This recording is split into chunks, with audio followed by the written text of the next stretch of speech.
All right, ladies and gentlemen, welcome aboard. It's Monday on the Steve Malzberg Show from our New York City studios. Thanks for being out there. Lots to get to. Michael Reagan joins us momentarily. Okay, here's what's going on before we get to Trump and Hillary. You know about the riots in Milwaukee. The media won't call them riots. On Saturday night, a black man was being chased by cops, including a black cop. He had a gun, and he was shot because he wouldn't put the gun down. He pointed at cops. There's video of it, they say. And then rioting broke out, and they were hunting down white people. We'll show you that as well in a few minutes. Here's the police chief of Milwaukee.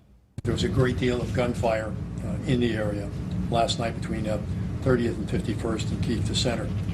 7 squads were damaged last night. One unmarked squad, as you have seen, was set on fire. One marked squad was smashed by rioters and totaled. Another marked squad was hit by gunfire. And you had businesses burnt down to the ground, several of them, about 7 of them, destroyed, and blacks going after white people. And that was on Saturday night. It happened, more problems on Sunday night. What's going to happen tonight? Hopefully nothing. But the media doesn't call it riots. People hunting down whites in the street, and the President of the United States playing golf on Sunday couldn't care less. Is that me or you? Well, there were 2 that came this way. We got one on the road back up here. The Titleist one. That's me. All right, back up here on the road. This way. I think the most important point is neither of them are mine. Okay, are you in the fairway? That's me. Oh, good for you. The only one in the fairway. Good for you, Mr. President. You're in the fairway. Good for you. Nobody has the guts to ask him, and he's not going to get out of there and make a statement. Only if it was a quote-unquote unarmed black man shot by a white cop would he be out of the van, out of that little scooter. He couldn't care less that whites are being hunted down by blacks in the streets of Milwaukee. Doesn't interest him. Doesn't interest our Attorney General. No problem. Let's get to Trump. He gave a speech on ISIS and the war on ISIS and terrorism. Here's some of what he said. A Trump administration will establish a clear principle that will govern all decisions pertaining to immigration. And we will be tough, and we will be even extreme.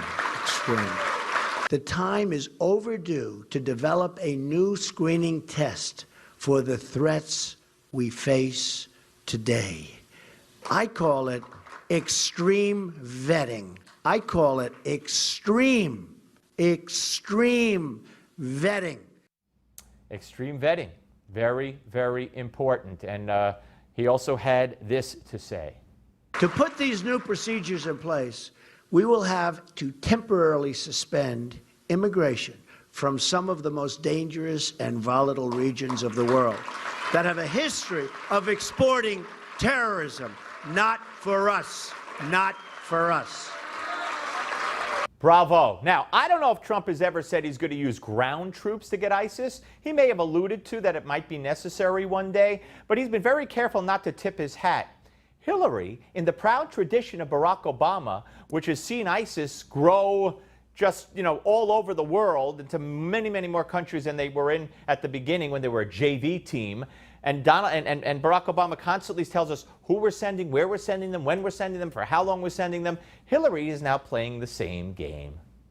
In comparison, Donald's been all over the place on ISIS. He talked about letting Syria become a free zone for ISIS, a major country in the Middle East that could launch attacks against us and others. He's talked about sending ground troops, American ground troops. Well, that is off the table as far as I am concerned. So this woman just told ISIS, hey, ISIS, we will never send ground troops in to come get you. Never. Isn't that wonderful? I hope ISIS is having a good laugh and a good drink over that. Thanks, Hillary. What a bunch of nuts, I'm telling you. And the Wall Street Journal, to top it all off, puts this out today. Are you ready? Here it is. They want Trump to straighten up or get out of the race. If they can't get Mr. Trump to change his act by Labor Day, the GOP will have no choice but to write off the nominee as hopeless and focus on salvaging the Senate and House and other down ballots races. As for Mr. Trump, he needs to stop blaming everyone else and decide if he wants to behave like someone who wants to be president or turn the nomination over to Mike Pence.